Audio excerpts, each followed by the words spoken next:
Welcome to the Channeling Spirit Virtual Summit, a platform where we have invited Spirit to share messages, healings, and transmissions with all of us. May this energetic experience help us to expand our awareness and to deepen the relationship we have with our higher self, our spiritual team, and with Source, however we define them. Thank you for being here and for taking part in this amazing journey.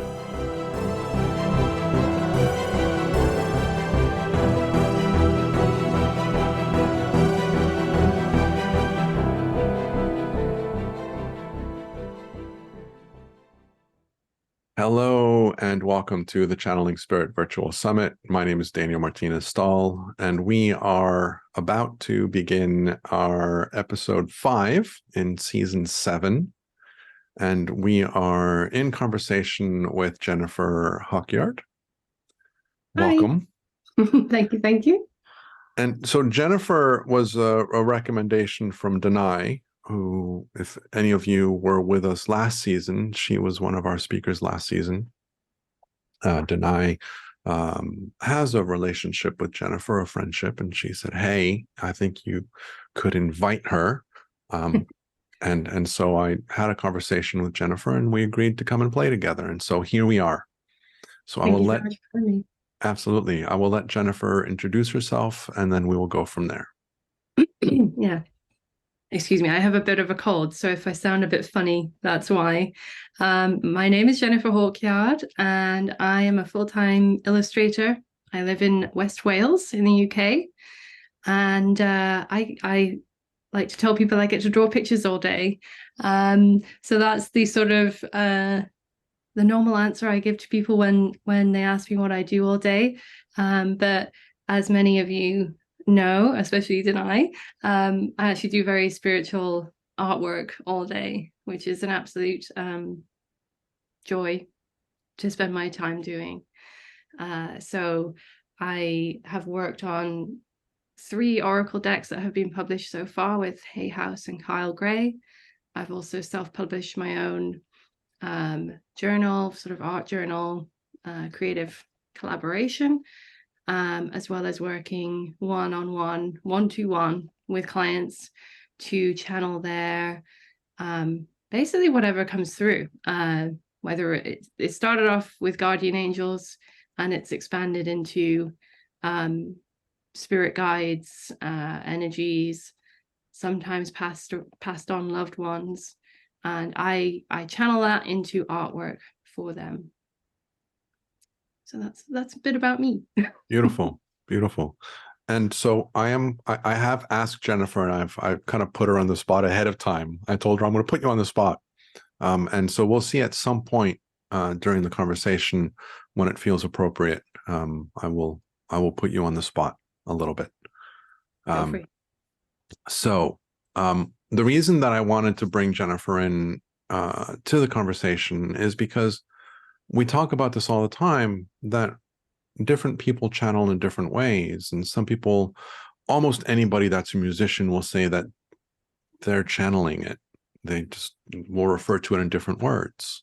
You know, anybody that's an artist will talk about how it comes through them. The creativity comes through them. You know, I was an art major. I was telling Jennifer I was an art major in college. And so I've played with art myself for a number of years. And I understand, you know, what it means to, oh, it just came to me. I just had this idea, or I started going in this direction and then it just morphed itself on its own. And this is what it turned into. And it's a really cool process to be part of that. And the more that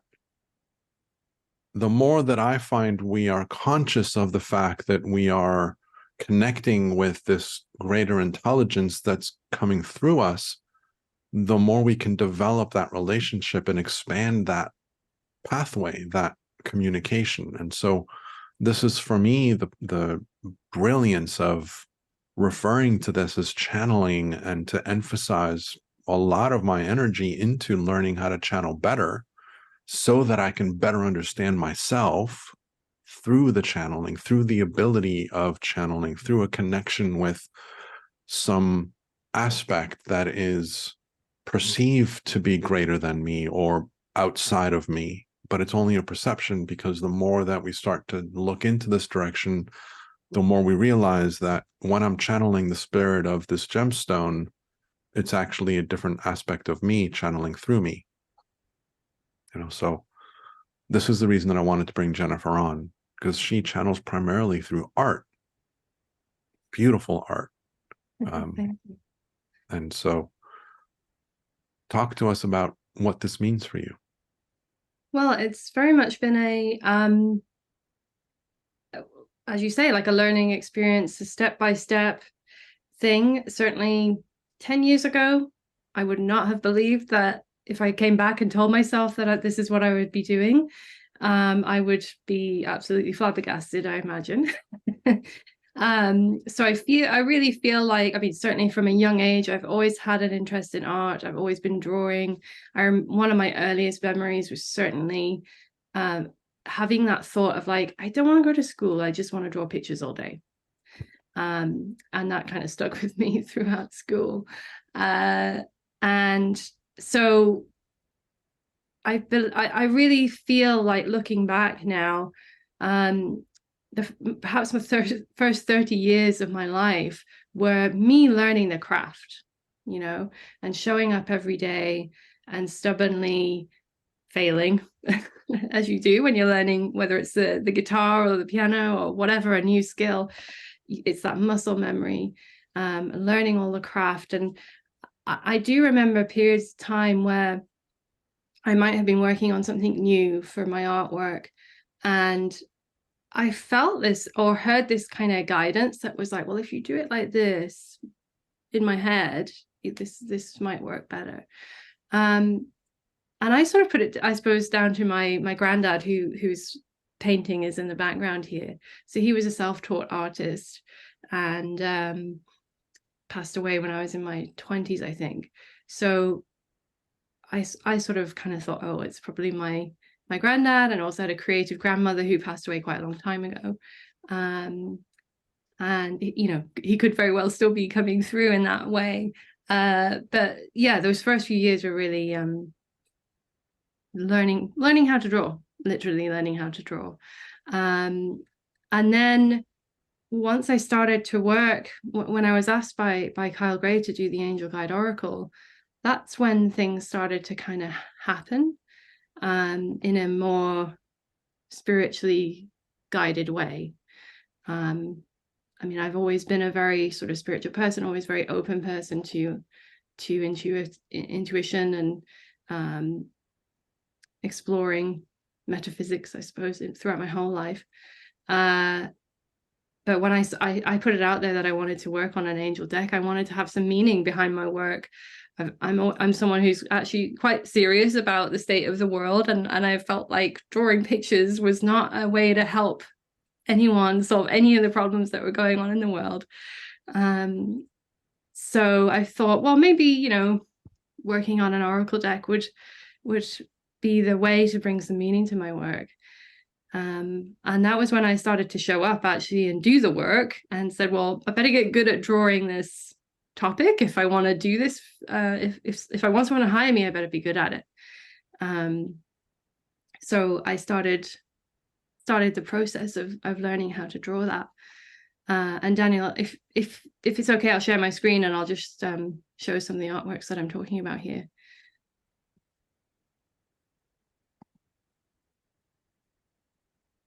There we go. So while you're pulling that together, there's an element where it's really important for us to recognize our own. Let me hide the thing here for the recording so that we're not seeing the little faces on the side. I'll just put Jennifer back. So when I was in college, I was, like I said, I was an art major that declared in my junior year. So I had 2 years to finish a complete degree. And so I actually took an extra semester to finish. And what was really amazing is my other fellow students had been drawing and creating art their entire lives, and they were amazing. And here I was kind of coming into this as a novice. And it was a friend of mine who at the end of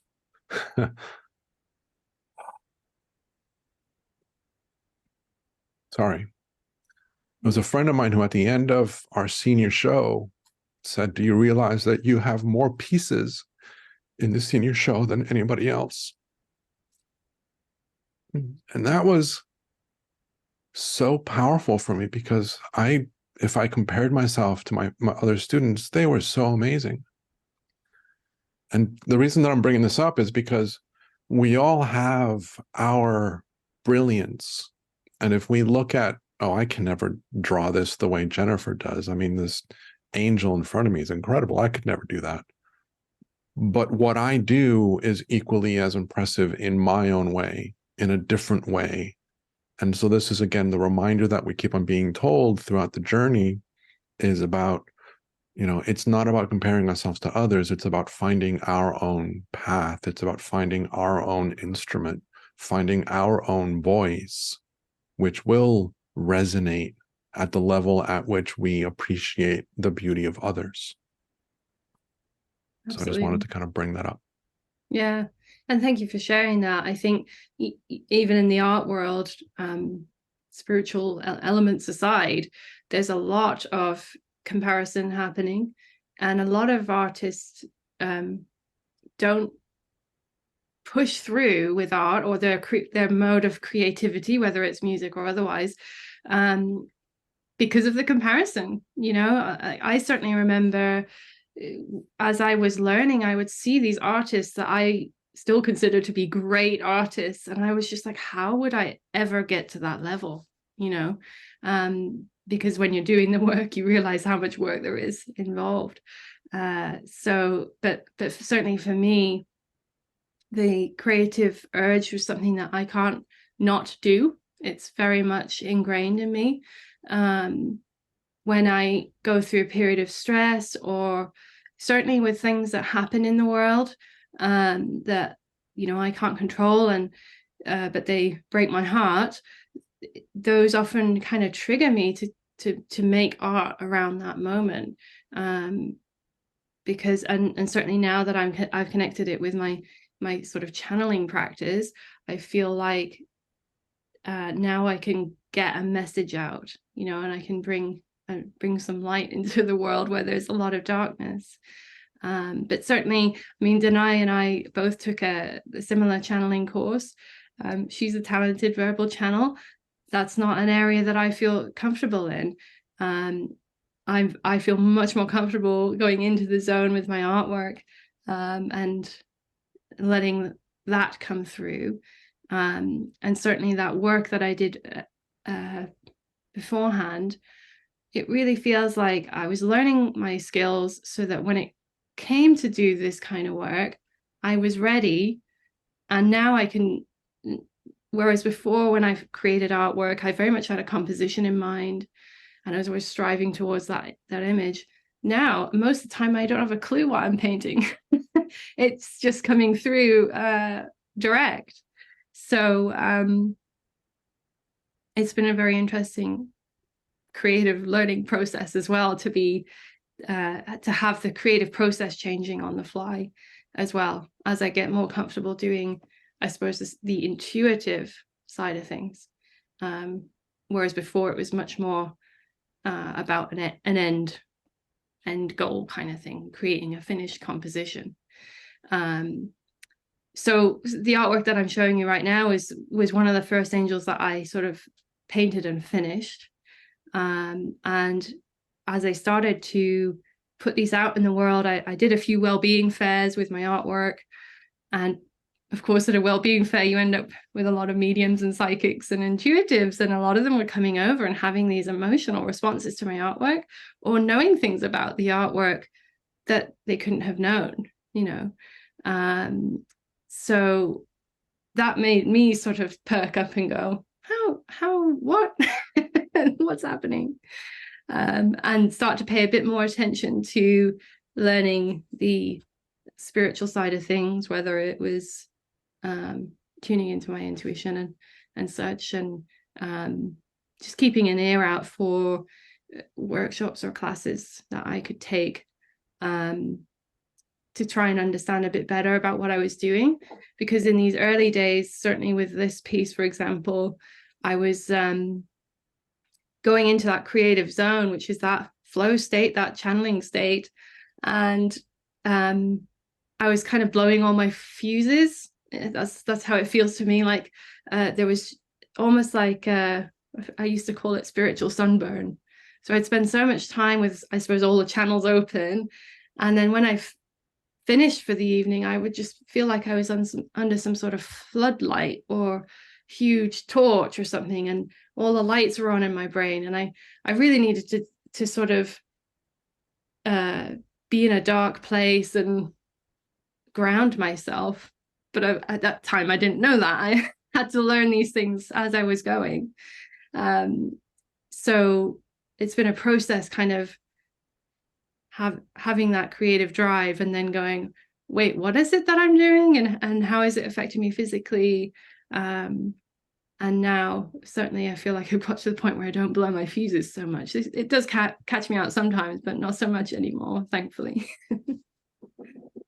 There's something I want to add to this, which is that as we are learning and playing with spirit, our bodies are also learning and adapting to all the energies that we're playing with. And so we're able to, when people talk about channeling, some people will say, oh, when I was channeling for 10 minutes, I used to get tired. Now I can channel for half an hour without a problem.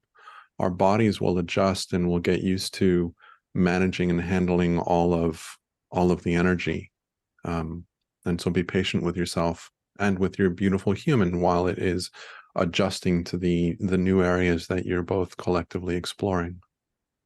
Absolutely. And this process, certainly working with clients, has been something that I've tweaked and adapted over time, because I've always had a sort of innate level of professionalism, and I want to understand what it is that I was doing. So certainly when I started to work with clients one-on-one and started to receive information from their guides or their angels that I couldn't have known, and it was only after speaking with the client and sharing the artwork that they were telling me of these connections, that I was like, oh my gosh, this is really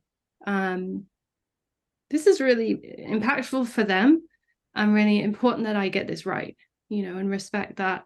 So that was really when I started to learn about channeling, because I just wanted to know precisely more what I was doing.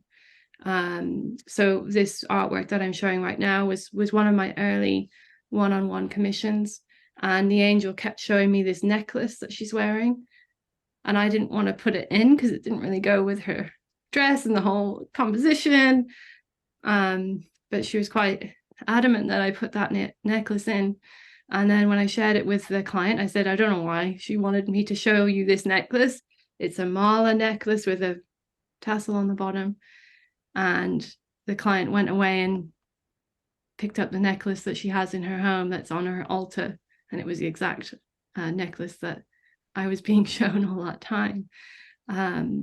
So, in having these kind of assurances come back to me that I wasn't sort of making it all up, and there was things coming through that are very important, that was when I really started to build up the more spiritual exploration and trying to understand what it was that I was doing, as well as also I get a lot of visuals and feelings and emotions, but at the time I was struggling to translate that into words for someone, because it was like an info dump. It was all in one. It was 3D or holographic or whatever, but that's hard to translate into words. I mean, I think a lot of us who channel know how difficult and limiting our language is. So certainly me learning to channel via automatic writing helped me translate some of what I was being shown, so that I could send an artwork to a client and include a channeled message for them as well. And then they could better understand what was coming through. If they didn't feel it from the artwork, which often they do, but they were also going to get a message as well. So that was a big part of the learning over the last few years. And of course, working on oracle decks, this is from the Gateway of Light oracle deck, has introduced me to a huge realm of spiritual concepts that I perhaps wouldn't have come across. So over the course of a year, I'm kind of doing a deep dive on lots of different concepts. This is the Chamber of the Violet Flame, which is often approached in meditation for things that you want to transform and transmute in your life. So that was not something I knew anything about until I was introduced to it by Kyle and asked to paint a picture of it. And interestingly, a lot of the artworks in the Gateway deck, people have told me they've seen in meditation already before seeing my artwork. So that just blows me away. I don't really understand how that happens. Certainly this is the Halls of Learning. Many people have told me they've been through somewhere similar with that. So I really feel like a creative adventurer, like a sort of pioneer, because I often tell people, I don't know what I'm doing. Like I'm just trying to represent as closely as possible what I'm shown. And in some cases, for a piece of artwork like this, what comes through in a flow state, so, but in this case, I don't really remember how I even constructed the file. I look at it now and go, how the heck did I create that piece? Because I was really just in the zone and not even thinking about anything else. So it's lovely when that kind of thing happens. But for most of my clients nowadays, I have a process. I've tweaked and fiddled with that process as I've been learning. But that largely consists of me meeting with them one-on-one, and we chat about whatever they want to share, the life story or spiritual experiences. It's totally up to them. And I feel like that's just a way for me to tune into their energy and understand their frequency. And then once I've met with that person, I then go away at some point, usually within the week, and I do a meditation. So my meditation practice is something that I have been working on for quite a long time, mainly for stress management for me during a very difficult time in my life. And then it's become a crucial part of what I do and how I create. So in that meditation, I would be asking to connect with that person's guide, angel. If they had requested something specific, I would ask that. Or in some cases, if it's personal artwork, I might just be simply opening myself up to whatever comes through. And then usually in my mind's eye, I start to see images and visuals. This is often accompanied by feelings as well, and emotions. And I also listen to music at the same time. Music is a hugely important tool, I suppose, or accompaniment to my artwork.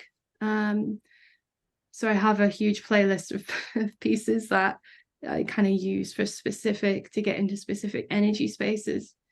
And then it's up to me, once that meditation is done, to translate what they've shown me, which often is quite, multi-dimensional and rich in texture and light.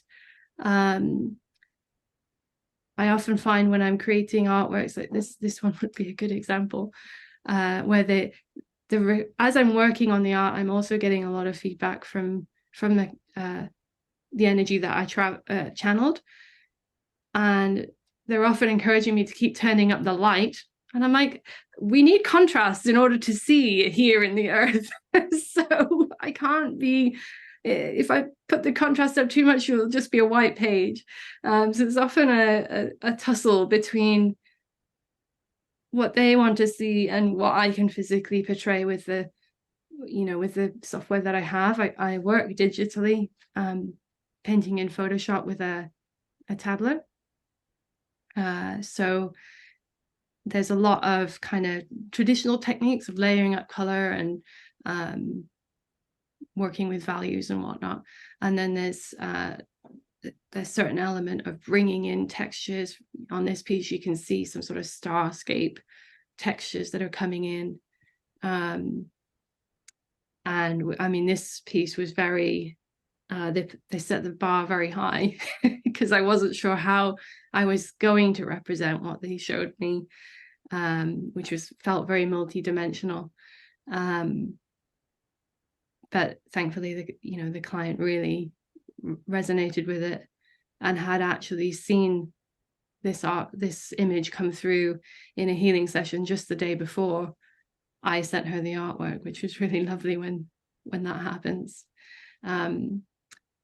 So certainly through my learning process, and if you're considering doing channeling for clients and whatnot, I think having that feedback is really important. There's some artworks I've sent out that I've thought, I don't know whether that hit the mark, like the response, I didn't get much of a response, I don't know. So when I get people telling me, oh my gosh, I've seen that, or that's a symbol that means a lot to me, that helps me realize that, okay, this is actually happening, because certainly being in the creative flow feels very natural to me. I've been doing it for a very long time. So, and certainly that sort of internal guidance has been there for a very long time as well. So there can be times when I just feel like, oh, am I just making this up, and painting whatever I want. So those checks and balances are appreciated when they come through. Does anyone have any questions at this point?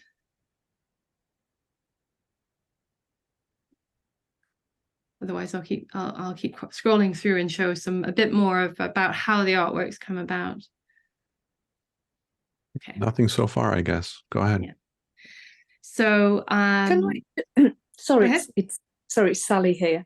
Just wondering, when you're creating this art, is it always inside the house, or do sometimes you just take inspiration from outdoors, or? Yeah, so I have a dog, and I live in West Wales, which is a beautiful, beautiful, beautiful landscape to live in, and that is hugely important to me. Certainly is. To have access to the outside world. I mean, I could easily spend a lot of time connecting to the energies that I'm shown, and often when I've been doing a lot of it, I often feel that too, that I want to be continuing to connect, but I have a deep connection with the outside natural world, obviously, and that's a place where I go when I need to reset, especially if I feel a bit unsettled and ungrounded, or maybe a lot of turmoil going on. So that's a really important part of my practice, to have that balance. And having an animal that I have to walk twice a day is it makes me do it. It puts that routine in place. But certainly this dragon, which was channeled for a client, I didn't know that I was going to channel dragon energy, but his energy sort of swamped me when I was out in a field, and I guess I was sort of thinking about, what's going to come through for this client. It's interesting to consider what that might be. And I just felt kind of consumed by this green energy. It was such an odd feeling. And I kind of, when things like that happen, I tend to make note of it and go, okay, what was that? I'll remember that when I'm back home and gonna go and connect. And when I went to connect to his energy again, I had a lovely meditation, but the guidance I received was very much, will show up when you start drawing, which as an artist and a designer is not a comfortable experience. because I like to know somewhat what I'm doing. So I did show up and start drawing. And I think the one thing they said was, you're going to draw us like no one else has drawn us.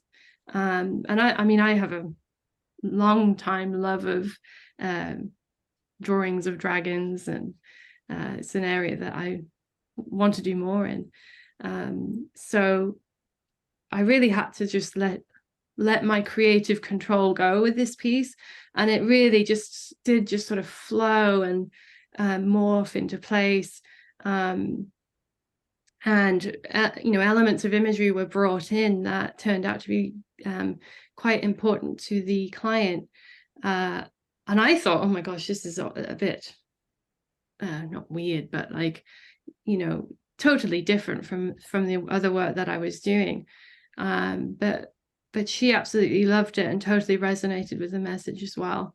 And this was very much in connection to the landscape around where she lives and the land that she's a custodian of.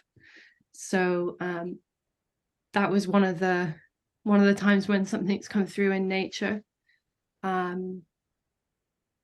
So yeah, that it happens, and I never know when it's going to happen.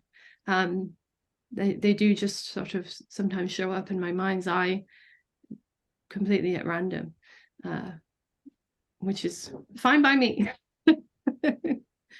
Another example of a kind of one of those odd little connections was I had created this artwork, which is was going to be in the gateway deck, but we ended up tweaking it and using something else. But I loved what I created here. And so I had it on a wall hanging in my room upstairs. And every time I looked at it, I kept seeing this face. And I just thought, why am I seeing a face? Like, I know I didn't put a face in there. As the artist, I know I didn't put a face in there, but I kept seeing this face with the macabre on the third eye. So I finally sat down and was like, what the heck is this? What am I seeing here? And I connected with Metatron, Archangel Metatron. And this is the chicken scratch that comes through when I, immediately after doing a meditation, I quickly scribble down what I see.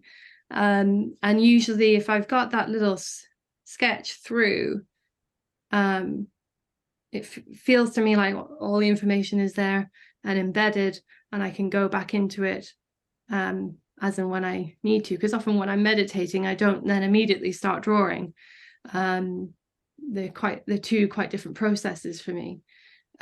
So that little sketch came through, and this is the artwork that came as a result of that, which is you may be able to see that it's a kind of including parts from that original image, and then it became its own image as well. So I've worked with and connected with a few archangels, and they're very prone to blowing all my fuses. And it was certainly the case with this one. There's parts that I don't remember doing, or certainly parts of the channel I don't even remember doing that little sketch at all. So depending on the types of energy that I tune into, it sometimes can be quite overwhelming. Yeah, so the faces are there, as Kira is saying.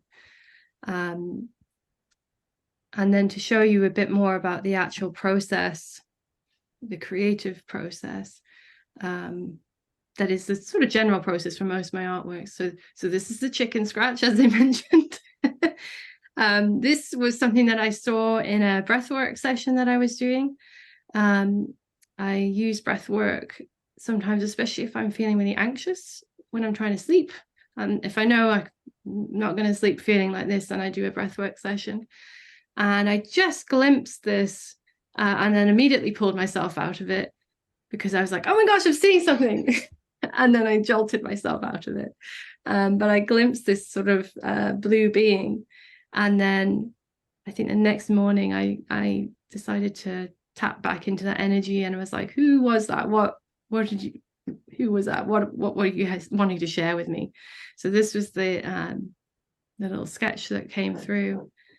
And then when I was ready to start the artwork, and this was a personal piece, so I don't always have time to do my own personal artwork nowadays. I think I crammed this into one evening, one very intense creative session. So this is the initial sort of drawing.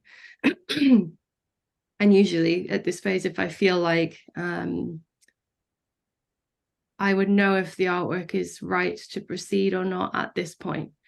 So a lot of the things that I'm figuring out in regards to the artwork are figured out at this point in the black and white stage. And then color has started to be added, and then texture is added as a final flourish. That's how most of my artworks are created. Some of them are much more painted. Some of them are much more on the photo texture side of things.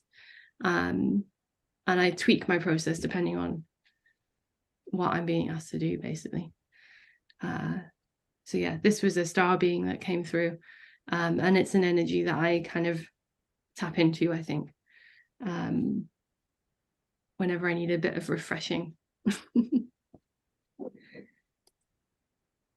So this is an example of a piece of artwork for a client who uses or has a white deer as a totem, or she works with the energy of a white deer for her work. She was the one who taught me about breath work, which again, I don't know whether you've had this experience, Daniel, where you doing this kind of work, someone introduces you to something and you're like, I will give that a try. And then you try it and maybe it becomes part of your toolkit. Maybe it doesn't. But it's certainly been something that I have enjoyed discovering. Yeah, I think that part of it is, my experience is that every modality that I've ever focused on and studied and explored, though I don't actively practice them, they are a foundational aspect of what I do. There's kind of like dots that kind of link back to some aspect of some modality that I learned, which I don't practice, which I don't even pay attention to. But if I was to kind of break it down and say, well, where did I get this skill? Where did I learn this ability? There's a kind of a dotted line connection to some other thing that I did in my 30s or in my 40s. And so though we don't necessarily bring it in as a actual tool, it kind of helps to build the foundation of the toolbox, if that's the way that I would kind of describe it. Yeah, absolutely. And that sort of reminded me that there were a lot of things that happened when I was younger as a child that I completely forgot about as an adult. And it was only through doing this work that I had experiences, spoke to spiritual mentors or people who are doing similar things, or listened to podcasts and workshops and calls like this, and went, oh my gosh, I've had this experience as a child. I distinctly remember having a lot of experiences of astral projection, what I now know is astral projection. But at the time, it was around the periods when I was trying to go to sleep, and it would feel really terrifying and it would scare me. But of course, I then went to sleep and I never remembered or asked my mum about it. It was just, it was a very physical feeling. And I've had it a few times since in recent times, and I've managed to join it all up and go, okay, that was what that was. And now I know better about that skill, I suppose. There's been a few connections with when I've been working with clients that I felt that energy again. So yes, it's become part of the toolkit, or something to just be aware of. Breathwork has certainly become part of my toolkit. And I think with this kind of work and with channeled messages as well, most people would say, the message isn't just for the client or the audience, it's also for you as well. So a lot of the things that I'm learning as I go along are things for me too, which I often forget, but it's important to acknowledge that. So other pieces that I have done are more nature related pieces, and certainly something that I want to do more of because it's such an important part of my life and all of our lives. So this was a slightly different connection in the sense that a client had a meditation experience, I think, or this was a place they went to in meditation. And so she described it to me, and I endeavored to capture it as clearly as I could. And many people have resonated with this lovely tree. It was about her sort of ancestral tree, which was really lovely. And then to go back to what I was talking about earlier, where I've been searching for this, adding meaning to my work, and it not just being a pretty piece of artwork to put on the wall. So when things happen in the world that I struggle to process or understand, now that I have this toolkit where I can go into meditation and I can ask for a message, if something happens, I often do that. So about a month or so ago, over here in the UK, an iconic tree in the north of England, which is where I used to live, was cut down as an act of I want to say tyranny, but I can't think what the word is. They did it for no good reason, basically. Vandalism. There we go. Thank you, Denai. And so this beautiful tree was cut down in this beautiful valley in Hadrian's Wall, and it had been there for quite a long time. And I was totally speechless about it and really shocked. And things like that just make me want to go, I'm done with this planet. I'm sick of being here. That's it. I'm out. But instead I went and did a meditation and asked to connect to the energy of the tree. Because I knew almost immediately, although my sort of human reacted in a kind of, oh, how dare they, that's awful way, my spiritual side or higher self was going, the tree's not really dead, right? Like this is there's something else going on here. So I had a meditation experience and received this beautiful message from the tree, and with it came this image of the tree as it still stands spiritually, so to speak, within the energetic landscape. So those types of things really help me to deal with the world. As an empath, I think it can be really quite difficult to be here at times. So doing this kind of work helps me, and then when I share it with others and it helps them, I feel like, okay, that's good. I'm very happy to be able to do that. And I thought I would read out the message that she sent through, if that's okay. So this is the message that she sent. Acknowledge the heart tree within yourselves, dear one. I am a symbol to many, a symbol of timelessness, of the march of time, of the tenacity of growth in hostile grounds. It is why my fall has hit so many at their roots and at their core. It is why it has shook so many like a howling gale, for you acknowledge a part of you that resonated with my symbology, with the tenacity of growth against all odds. An outlier standing alone, strong and proud, and now I am taken down to root and stock. This is an awareness awakening in many of you, a heart rending for many of you, for you may not know of the vast changes that are occurring in your times, but it is moments like these, happenings like these, that will ask you to acknowledge that which lies deep within you, dormant within you. The seed within you that founded all of you is still there shimmering within you. And when you see a travesty such as mine, you acknowledge it is a fall of something great and whole and true, and you see much contrast in your world that you wish to resolve. This is a call, dear ones, to come back to your root stock, to come back and nurture your old growth. This is a call to return to your heart center, to the seed that sourced you, for I still reside in the seed that sourced me. I still have energy and growth and matter in the grounds that fed me. So though my outer shell may have fallen and may fall now by the wayside like a broken limb, I am still here. I am still alive. I am still growth, and I will regrow and be reborn. But this time I will be known. This time I will be known by those who would steward me, those who would guard me and co-grow with me, those who will acknowledge me as sacred and understand the sacredness of the old sycamore groves. This is the returning to your rootstock, dear ones, and though it may feel like a great wrenching pain, and you may feel fear for the future, you can love the dear child who did this, for now you acknowledge my worth and the worth of the memories and symbols and signs that lie within you. You can finally see the truth of the matter. So trust in your rootstock, dear ones, trust in your old growth, trust in your seed source, and know that through the nourishing soils, we can all grow back to greatness together, and we will not stand alone. So that was a message from the sycamore tree. And that's done through automatic writing when I'm still in the meditative state.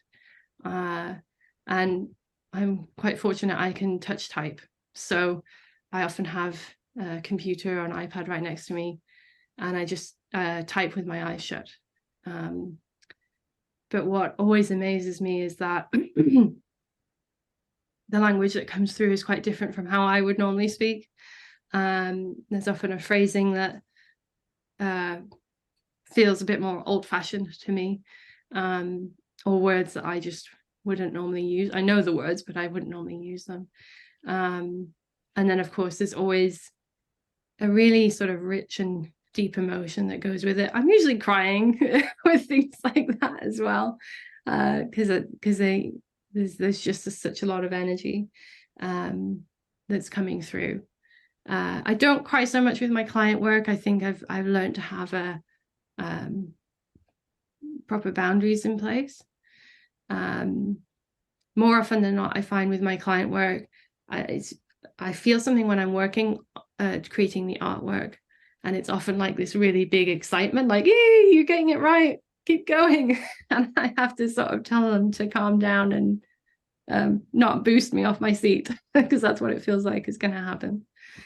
So yeah, that's the process, and that's kind of how it occurs. And sometimes it occurs, like this is my most recent artwork. Sometimes with this one, I was singing along to the song Halo by Beyonce, and I was absolutely belting it out and just feeling the really good vibes of the music.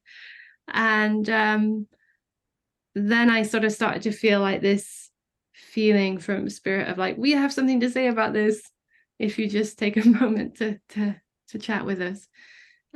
So they shared a beautiful message about basically how we often think only saints and angels have halos, but actually we all come with halos pre-installed before birth. And this image was shared of a kind of angelic, energetic figure holding that energy around the little newborn, or the soul, the spirit going into the soul, the soul going into spirit, whichever. See, I don't have the words. One and the same. Yeah. So I wanted to just kind of share a couple of things, just my own experience of seeing some of these pieces. The first image that you shared of the female angel with the necklace, in the corner of my eyes, I was kind of looking around. I saw her nodding at me. I kind of looked up at her and I went, "What?" And of course, when I look at it, she's not nodding at me. And it happened a second time as I was looking up at the upper corner of the screen, again in the corner of my eye, she started nodding at me, and I was like, "Oh, okay." And so these things happen to us, and we can kind of very easily dismiss them and, "Oh no, that's nothing. It's just my imagination, or I just saw something happen." But more often than not, it isn't just our imagination, and it is an energy that's communicating with us. And when we go to look at it, our perspective kind of can get in the way, and so we can't see it because we're looking for it. But it's just an invitation to trust in these experiences, and to really kind of, you know, recognize the beauty of them. And then the other thing that I wanted to mention, if you can go back to the tree, that the sycamore, Chiara talked about how she felt that it was, you know, she could see the energy of Gaia here. And when I was looking at this image, you know, clearly there's a woman at the core of her root structure, of the tree's root structure. But what I find really fascinating is that just below the woman is a man holding her up, which I just absolutely love. And so I just wanted to kind of highlight this, because of course, there's things in any artwork, we're going to see things that are relevant to us and meaningful to us. So it's just beautiful. Thank you for sharing all of this. Oh, it's my pleasure. Yeah, and I think people see things that I don't see, right?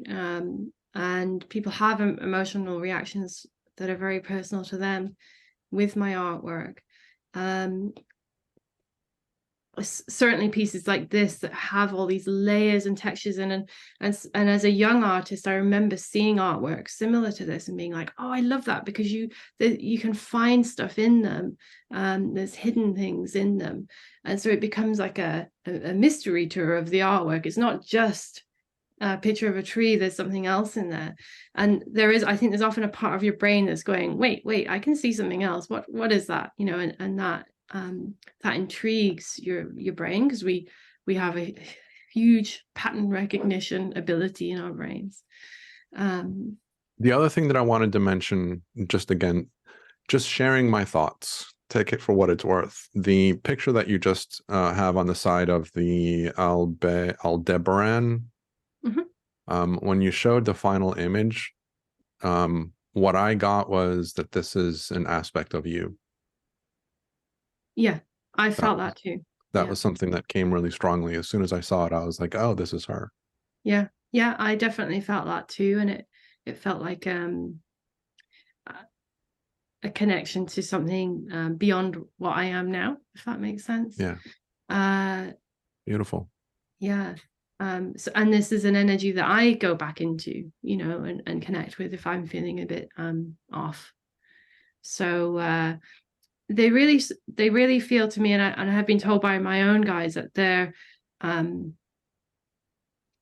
sort of capsules of information. It's not just an image, there's stuff in there, like some people would call them light codes, you know, and things like that.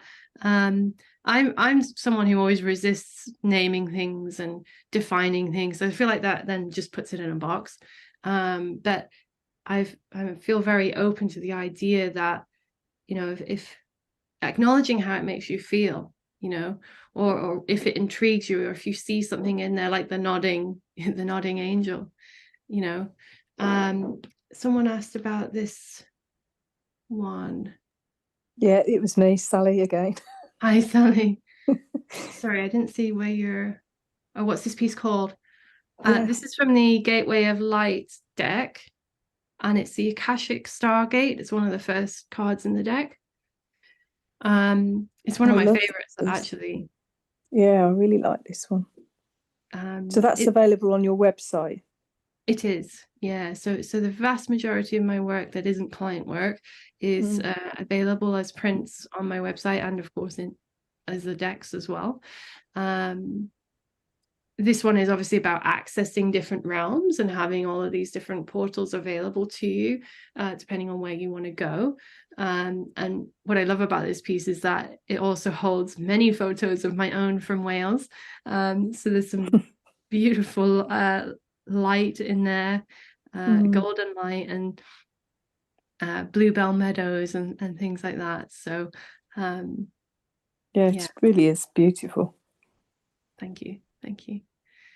And I use that image quite a lot on my throughout my website, because it just sort of speaks to what I'm doing, really, which is accessing these different points on the grid, or whatever you want to call the matrix, and tapping into those portals. And the gateway deck is all about portals and gateways and energetic connections.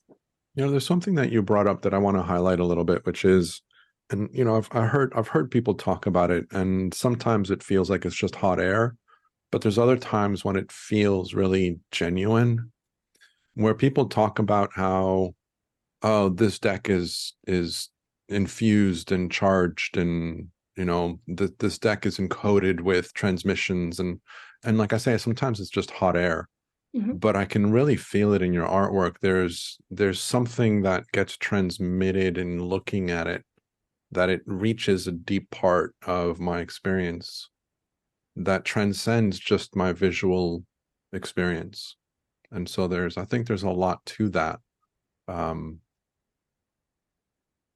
and I appreciate you saying that, because I feel exactly the same way about some of the spiritual lingo that's out there. And I like to think of myself as a very kind of upfront, frank person that tells it like it is. And some people have even mentioned to me that, you know, in conversations like this, they're like, oh, you don't really talk about this on your website. And it's partly because I don't really want to say that. I don't want to say that this is imbued with the whatever, I can't think of what the words are, or, you know, transmissions from the Arcturians are coming through, because I'll say it if it did occur, you know, but otherwise I'll just let it be what it is, and people can respond in whatever way they want. And I think that's more important to me, that to hear back from people, you know, that this artwork means so much because of XYZ, because of their own experience. That's what's really meaningful for me. And if they like it just because it's a pretty picture, great. I'm also very happy about that. It doesn't need to change their life, you know. But yeah, I think that's it's one of those, it ties into that whole that resisting definition thing, you know. Yeah. There's a lot of that going around at the moment, where people say, oh, I'm a starseed, or I'm a I don't know, Arcturian, that's where I'm from.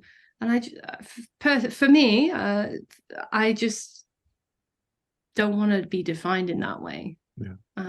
There's something that I want to kind of add to this, which is something that you mentioned earlier, and you said something again that reminded me of this topic.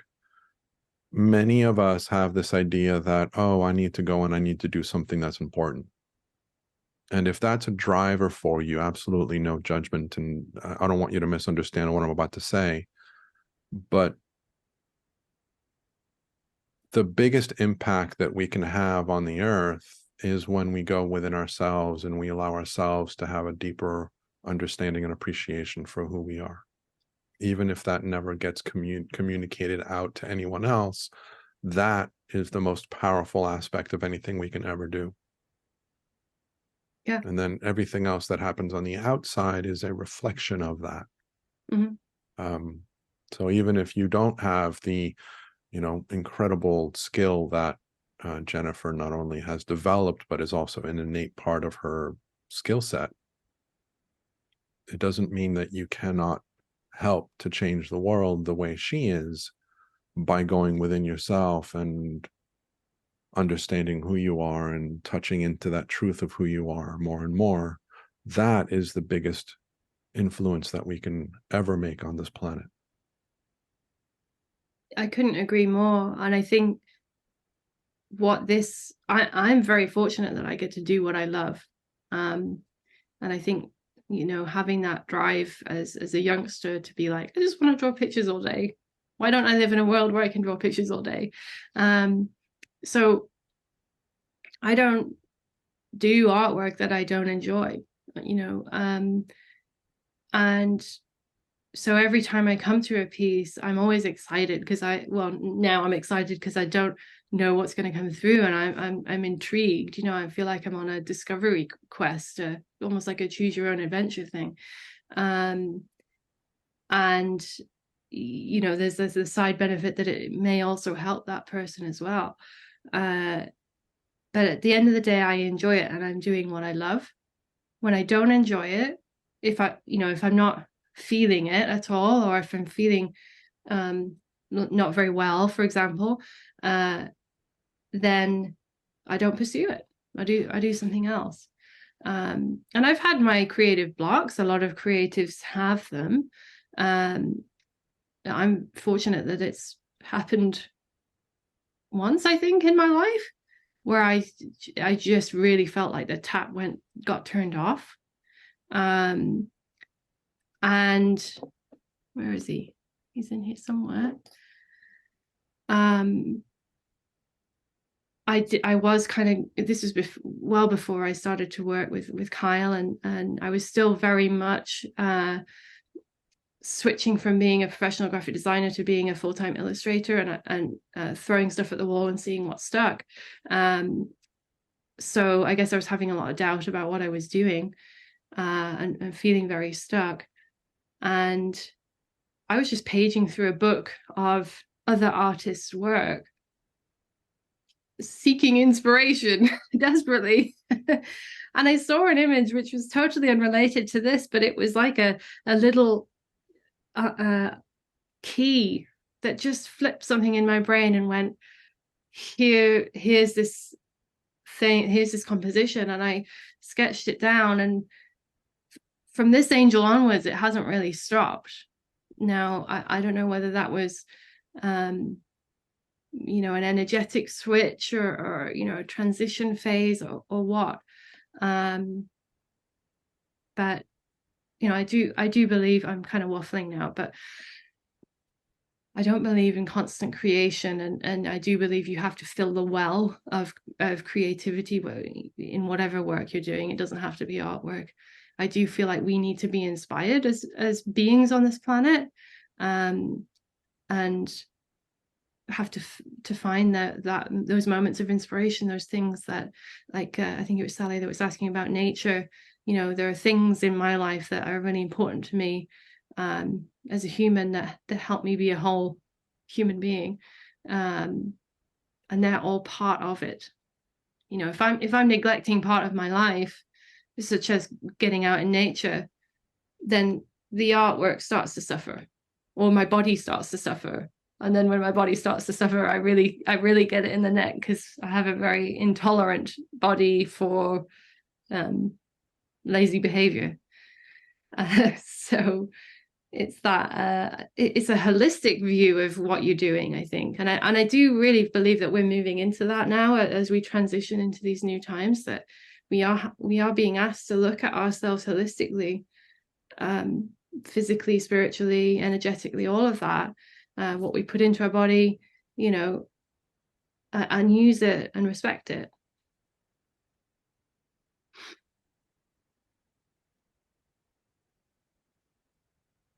Really beautiful. Thank you for sharing. You're welcome. You're welcome. So does anyone have, I'm losing track of questions here. Anyone have any questions at this point? And how are we doing for time, Daniel? We got about 20 minutes, give or take. Okay. There's a few others that I haven't shared on here. If you are wanting to hear a bit more, if you want to share ones them, that have stories. Go for it. Where shall I start? Okay, let's do. Well, this would be a good one, actually. So this was one of my personal artworks. It was right in the midst of COVID, when we were in lockdown here in the UK. I had gone back to live with my parent, because I didn't want to be locked in an apartment for however long it was going to be. And again, it was one of these sort of world trauma events that made me go, I need to do something with all of this energy. I need to create something. So I took myself off and decided to tap into Archangel Raphael. This was quite early on, so I don't think I was really had the meditation process involved or anything like that. I can't actually quite remember how I came to do the idea came through. But I was really trying to tap into that energy of healing energy. And of course, Archangel Raphael is associated as a healer. And I wanted to create this piece that had this feeling of being in a beautiful nature-filled glade, perhaps with a waterfall behind you, and how that would feel to spend time in that space and feel totally sort of held and safe, and purified or cleansed or something like that. And of course, doing this kind of work, I get to spend time in that space too, which is really nice. So this piece, although like as an artist, I look at it now and go, oh, there's things I could do better with this piece, I still absolutely love the artwork and the energy from this piece, because of that, the experience of creating it, and also how people have responded to it as well, how they feel from it. So this is called Raphael's Glade. And certainly if I'm in a headspace of often struggling to sleep or whatever, then I'll sort of take myself back to that space, that feeling, to tap into that energy again. This was one of my most recent commissions for a client, and it was such an interesting one because it was a real learning experience for me as a professional. So obviously I endeavor to, as accurately as possible, paint what I'm shown, but that often means I don't know why I'm being shown what I'm being shown, because they often don't answer that in that black and white kind of way of telling me those sorts of things. So I painted this being, and it felt very much like a collective that was coming through. And I told the client that when I sent it to her, I said, it just feels like this group energy. It's not an individual. And she came back and she said, I mean, it's beautiful, but I don't really connect with it. I don't understand where it's coming from. And that was the first time anyone had said that to me. I mean, maybe people haven't connected with my art and they just haven't told me. But this client was being very frank and honest, which I really appreciated, and saying, "Oh, I'm not feeling it. I don't understand it." So I went, "Oh my gosh, it's the end of the world." I'm getting it all wrong. But then I did a meditation because, of course, I have to practice what I preach, and I connected with my team. And I said, well, what the heck do I do now? And they were just like, you need to meet with her again. And I was like, okay, I'll do that. We'll meet on Zoom again. And we chatted, and I did a little card reading for her with the angel deck, which she appreciated. And but we got to the end of our meeting and she was still like, oh, I really appreciate it and I'll accept it, but I'm not feeling it. And then she just sort of paused and she said, I have this little statue on my desk here that when we met, the day before we met, it started nodding. And it's one of these, I want to say nodding dogs, but it's a nodding Buddha. And I don't know whether it's solar powered or what, but she bought it from Korea. She thought she was going to buy it for a friend, but she loved it so much that she kept it for herself, and it was sitting in the box on her desk, and it had never moved until shortly before we had our meeting. And she even videoed it nodding. And I said, well, show me the statue. I want to see it. And the face on the Buddha is the exact same face that I've painted here. And he was holding something as he is in the artwork. And I said to her, well, that's your guide right there. Look at the similarity. They look exactly the same. Like, their face is the same. They're bald. They're holding their hands like this. And although I wasn't saying her guide or her team were encapsulated within a statue, what it was there was a kind of humorous connection between the two, and them saying, we are here. This is us. You have an innate connection to this, this energy.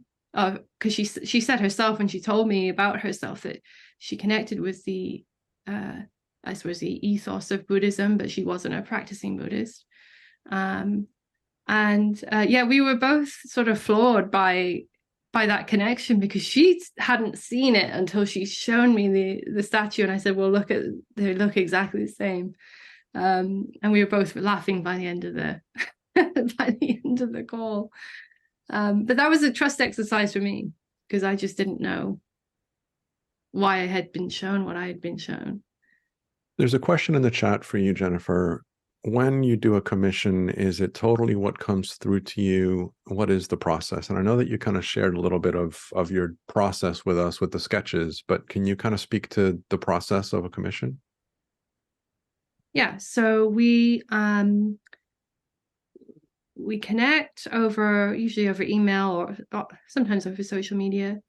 I have a wait list of people who are waiting, and basically what I do is when I have availability in my schedule, I will make, say, 4 purchasable products available on my website, and then I email everyone on the list, because I want Spirit to be involved as well. Okay, I don't want to be saying, well, Joan goes first and and so basically whoever purchases first gets the next slot. Then I connect with them through email, and we set up a time to meet over Zoom usually. Occasionally people meet with me.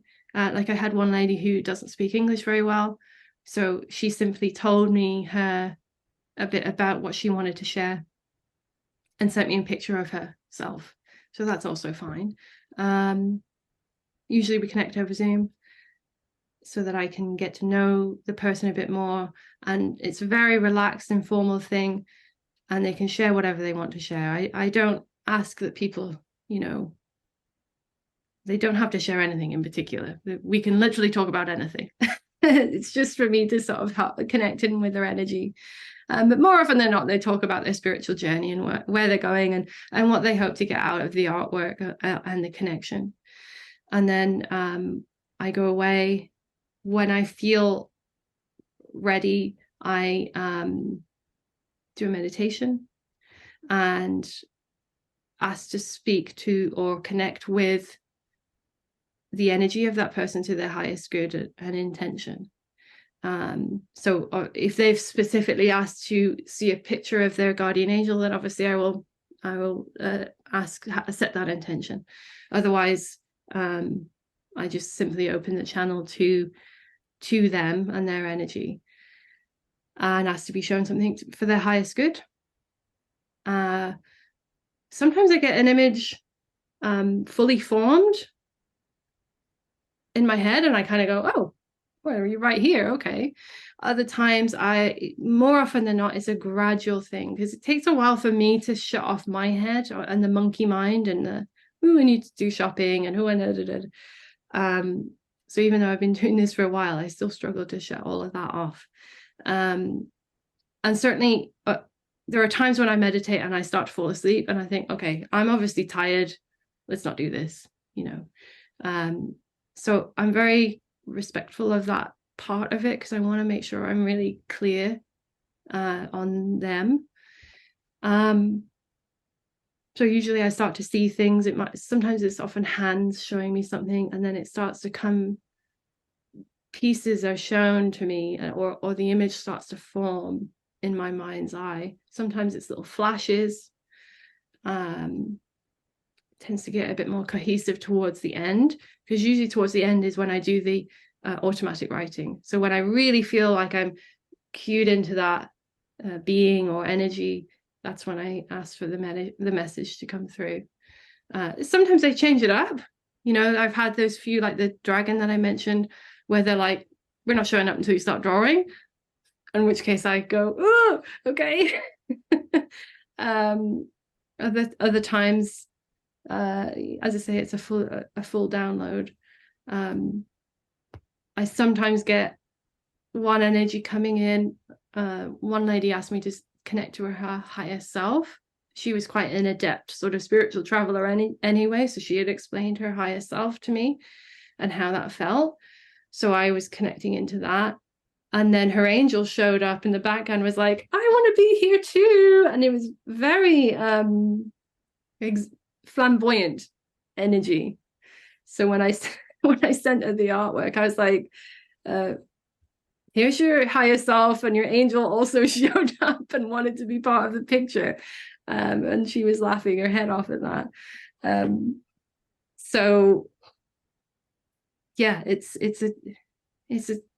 my task is to try and convey as closely as I possibly can what I'm shown.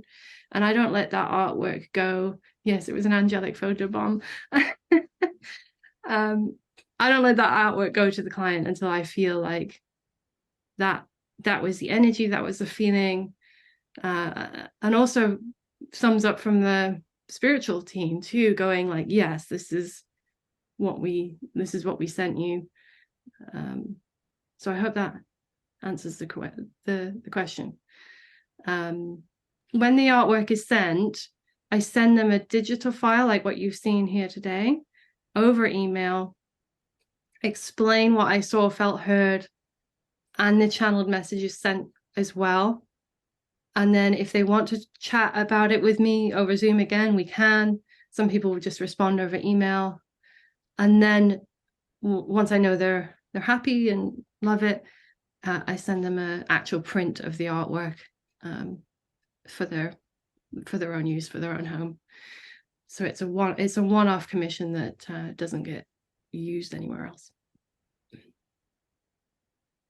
Beautiful. Thank you for describing that. So I'm aware that we've got about 10 minutes, give or take. So if there's any other questions for Jennifer, please feel free to, put it in the chat or raise your hand if you want to ask something. Is there anything else that you would like to talk about with us before we kind of wrap up? I think just having that awareness, as I've touched on, of all of the interplay of all of the elements that come in. We can often get a bit hyper focused on things that we think we are, and those skills that we have.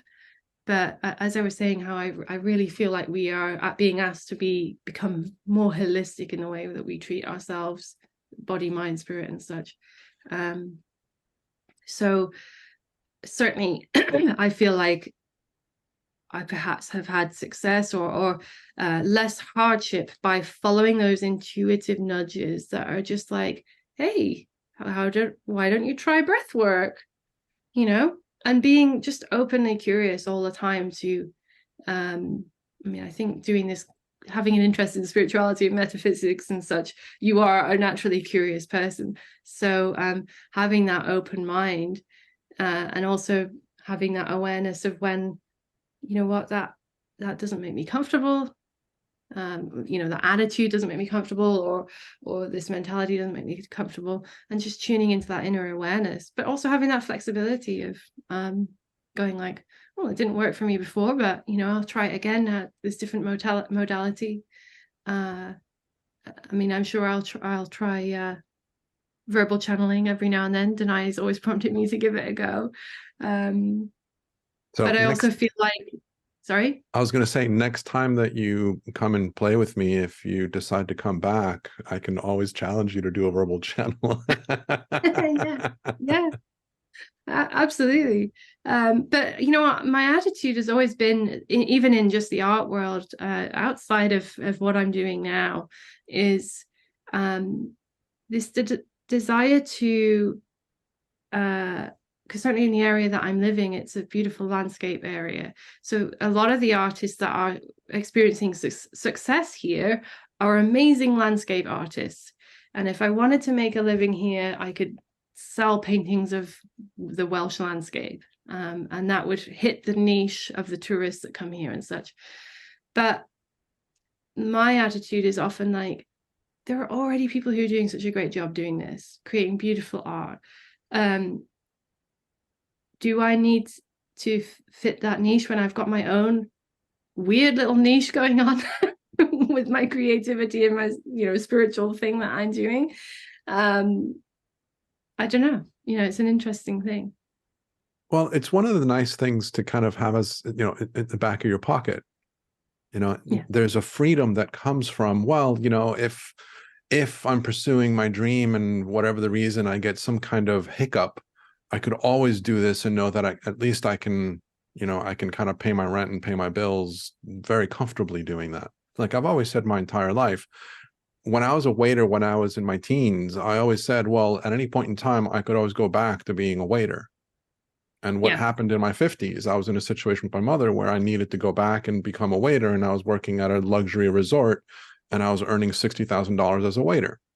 So it's not small pocket change. It's a decent living. And I had the skill set, which I learned at a young age. And so that's always been in the back of my pocket. If I need to, I could always do that. And so it's a really nice way to kind of, open up the floodgates, if you will, knowing that I've got a backup plan, and so it's a really nice thing to kind of play with. But I wanted to really kind of emphasize this thing that you're talking about with regards to following your passions, because this is something that every single channel that I respect and that I listen to is reminding us time and time again that for us to really expand into the next layer of our evolution, one of the easiest and most effective ways of doing that is to follow our pleasure, follow our joy, follow the things that we enjoy doing. Use that as a reference point of should I or should I not do this? Well, do you feel aligned to do it? Does this bring you joy and pleasure and happiness? Or does it not? And if it doesn't, well, then the timing might not be right. It's not to say you won't do it, but right now at this time, it doesn't feel right. And so then you start to learn to kind of pay attention to that arrow, go left. No, well, right now it feels like I want to go right a little bit. I'll go left later, but right now I'm going to go over here. I can always go back to that. And then I'll touch in and feel into the energy of it. How does this feel now? Does this feel right? Nope, not yet. Oh, okay. And I'll eventually go back to it. Maybe not. So it's a really nice thing about being able to kind of follow your interests, follow your desires. Your desires, the council talks about how your desires have been placed within you by your higher self. And so when you follow your desires, you're on purpose, you are on plan. And I just wanted to kind of highlight this as following a creative path, whatever creative path that is, it follows aligned with what you want to, get the most out of life through. So absolutely. Aware of the time. Two things that I just want to kind of invite you to share, and then, of course, anything else that you want to kind of finish with. But for those that have been, on the chat, they've been chatting about your website and your artwork on the website. Of course, if you're listening to this, you can always go to the description of whatever it is, but it's jezhawk.com, Jez or Z, depending on which version of English you're more accustomed to, HAWK, like the bird.com. It's not Z, deny, it's Z. Having lived in the UK, I actually say Z more often than not, but anyway. So beautiful artwork. I'm so honored and inspired by the things that you've shared with us. Beautiful. I totally agree with your team when they say that there's more layers to your artwork than you're even aware of, which is really humbling and beautiful when we recognize that for ourselves. So putting a mirror up to you right now. And so what Jennifer is offering for people that are attending the summit is a month into her membership. And so I'll let her talk about that and anything else that you want to talk about, about having people reach out to you. Yeah, absolutely. So I'm very aware that my website is, I have a background in web design, so I love to tinker with my website, and it's a big website. There's a lot to see on there. I've done 3 44 card oracle decks. So all of my artwork, except obviously client commission, is available as prints. Someone asked what a giclée print is. It's basically a very professional level printed digital print. So I'm not going to get into the nuts and bolts of how print works, but all of my prints are created professionally. I don't print them off on my home printer for my own sanity's sake. I don't do that. So if you are looking for anything in particular and you can't find it because there's so much on there, please feel free to use the contact form and reach out to me, or reach out to me on social media. Most places I'm findable via the tag JezHawk, JezHawk, because I know there's a lot of stuff on that website. My membership is the Imaginarium, which you'll find under the Join Me menu item. And that's basically a place for me to share outside of the social media algorithm, which is an absolute nightmare if you've spent any time trying to be professional on social media. It's a place for me to share basically a stream of what is happening in my world. So it could be personal artworks that are in progress. So the blue Aldebaran star being that I showed you guys, my membership got to see that evolving. They also got to read the message that came through from that being or that energy. They can comment, and obviously comment to me directly and contact me. I also share, so basically I email out every week an update on the Imaginarium, whether that's sharing an event like this, for example, or more often than not, there's always a channeled message every week. Not necessarily accompanied by artwork, because I just don't have that much time to create artwork every week, but there will be a message, and it'll be whatever has come up that week. I'd love to get to a point with my membership where people start to request insight or have a topic they want me to touch on. So that would be, that's fabulous when that happens. And yeah, I have meditation playlists. So I put all my meditation playlists on there so people can see what kind of energy I'm talking about and tapping into, because music is such an important part of my work. And I share behind the scenes of upcoming published work as well. So this past year, I've been sharing the Divine Masters Oracle that's just launched, so people get to see stuff before it goes public. And this year, I'll be sharing a new deck that's going to be coming out next summer. So yeah, it's a fun place to be, and something that I can manage all on my own, which is really lovely. It sounds like you're living in a world where you can draw all day. I do. Yeah. I also have to do admin and website and social media, but I do everything. But yeah. Just playing with what you said about being a little girl saying, why can't I live in a world where I can draw all day? Well, you are in a world where you can draw all day. I made it happen. And I had the same attitude as you, Daniel, where I was like, failure is not an option. When I made this leap to do this, I literally quit my successful job as I was an art director at the time, and moved countries from Canada to the UK. So I really felt like it was one of those trust falls. I had no idea how I was going to make it work, but I definitely had this attitude of like, I will work. I'll go back to waitressing if I have to, or I'll pack shelves. But I'm done doing the thing that made sense, that was logical, and I'm now going to do the thing that I love, because I'll never forgive myself if I reach the end of my life and haven't at least tried this. Yeah. And so Danai is putting something into the chat. And so, of course, I don't want you to run away from the Channeling Spirit Virtual Summit, which is happening tomorrow. But Danai and Jennifer are doing an event where they're co-creating. And so that's going to be a lot of fun to play with.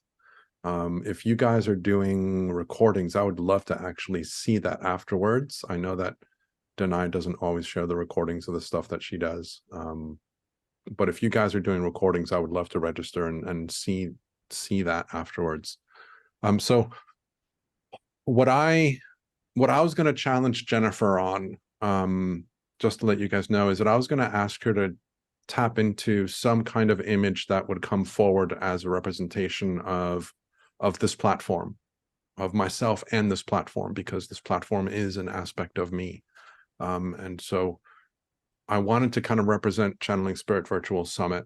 And so I've asked her to, if she has time, and we will work all of the details out, I would love for her to come up with an image that I could share on my page and with the community as something that she created for this space. And so I was going to ask her to show you guys, well, this is how it starts. And, you know, she taps in and then she sketches something out and goes, look, this is what I just did. And then however long later it is, then, you know, you could see the actual finished product.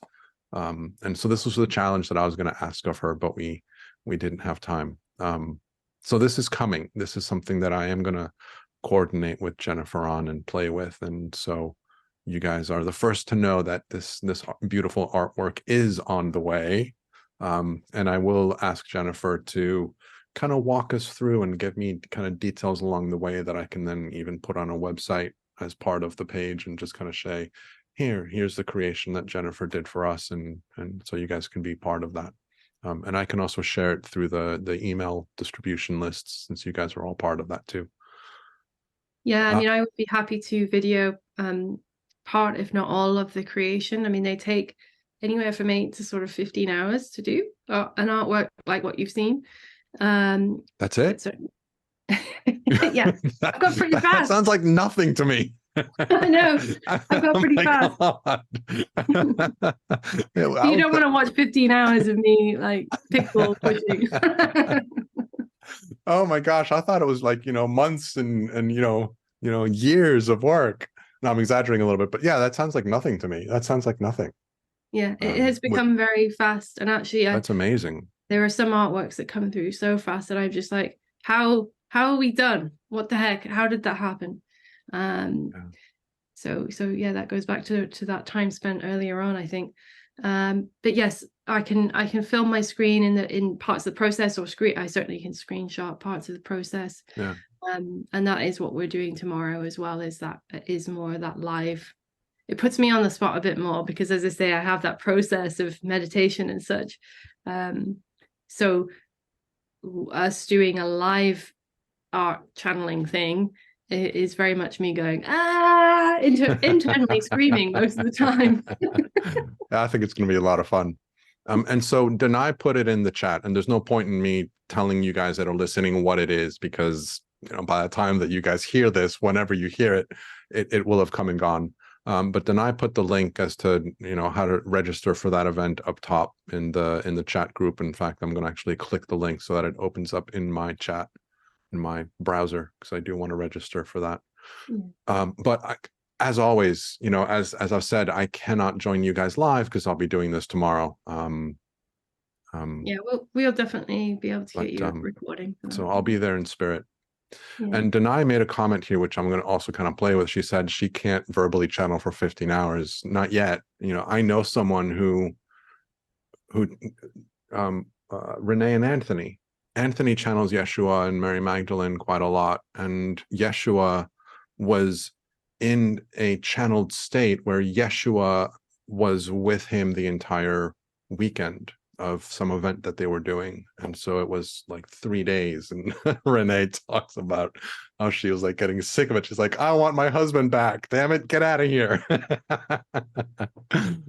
So it's kind of fun to kind of play in that space with people that are, you know, doing all kinds of amazing things with this channeling process. Yeah. So anyway, side note, Jennifer, thank you again for coming to play. I love seeing your work. I look forward to co-creating with you in the future again, whenever that works. And again, as I said, I'm interested in working with you from a commission standpoint. There's also something personal that I've been wanting to do for most of my life, and you might just be the right artist to do that with. And so I want to talk to you about that too. So if you're interested in playing with Jennifer, she's in high demand. but reach out to her. As you can tell, she's amazing in more ways than one. And please, reach out to her, even if you're not part of this season and you are listening to this, further down the road. Reach out to Jennifer. She might still be able to she might be willing to give you an access to her membership site for 1 month. Again, through the Channeling Spirit Virtual Summit reference. So I do like to support people that are listening to us afterwards, but I can't force it upon my speakers. But I'm sure that the code that is available, you can use whenever. So future people. Oh, cool. So I can include that code in the description? Yeah. Awesome. It won't expire. It won't expire. Awesome. And so if you're listening to this in some, future place, the code for a free month to her website, to her membership, is within the description of the link. So thank you so much for that, Jennifer. That's amazing. Okay. Anything else that you would like to say before we bring this conversation to an end for now? Just thank you so much for having me. Thank you for this opportunity. It's always lovely to talk about, with fellow-minded individuals and discuss what we're doing here. It's an absolute pleasure, and it's an absolute honor to do what I do. So I feel very, very, very fortunate to be literally living the life of my dreams. So I'm very much one of those people that's like, come join me, dude. Get on board. So amazing. So thank you again. It's an honor to have you here. Really appreciate everything that you've shared with us. And for those of you that are listening, and if you want to come back at the top of the hour, we're going to be with Samuel, who is a friend and someone who's been part of the Channeling Spirit Virtual Summit since the beginning. And so he'll be with us at the top of the hour. Hopefully he will wake up in time. Last time he set the alarm at the wrong time. But anyway, so we'll see what happens this year, or this season. So Jennifer, thank you again for being with us. An honor to have you. And for everybody that's listening, I will leave you for now with being spirit, being human, and simply being from love. And I will talk to you soon. Bye-bye.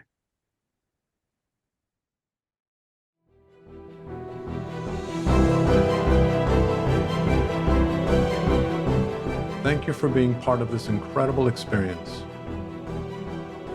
We hope that this session has inspired a new level of understanding within you, allowing you to expand more easily into the essence of your true self and become an even more powerful alchemist in your own life.